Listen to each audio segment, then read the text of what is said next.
is Andrew Fink, and I have a question for Rudy Giuliani. Mr. Giuliani, at a recent NRA convention, you stated that it's every American's right to be secure. Yet on March 21st of the year 2000, the Boston Globe quoted you as saying, anyone wanting to own a gun should have to pass a written exam.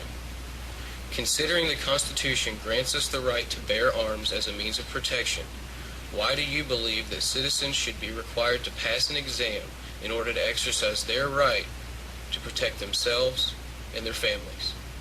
Thank you. Mayor Giuliani, 90 seconds. Andrew, what I believe is that we have to be very aggressive about enforcing the gun laws that exist.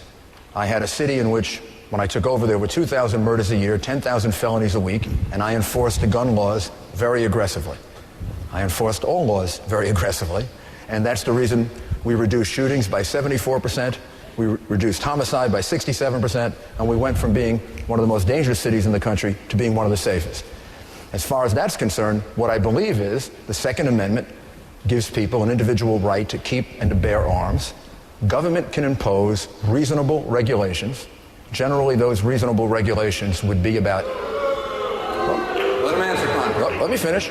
Generally, those reasonable regulations would be about criminal background, a background of mental instability, basically the ones that are outlined in the opinion of the judge who wrote the Parker decision, Judge Silberman. And if those regulations go beyond that, then those are unconstitutional.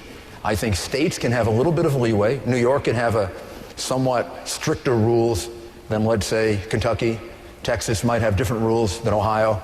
But generally, you've got to comply with this rule. Now, the Supreme Court's going to decide this. The Supreme Court's going to decide this probably within the next 6 months. The Parker case has been taken to the Supreme Court. They're going to decide whether it's a right that pertains to the militia, which I don't believe it is, or is it a right that is a personal right. I believe that it is, and I will live by that, and people will be allowed to have guns. I'm not going to interfere with that. Generally, decisions are going to be made on a state basis, and they're going to have to comply with the Constitution. Senator Thompson. The Second Amendment is a large part protection. Okay. It's also a large part family tradition.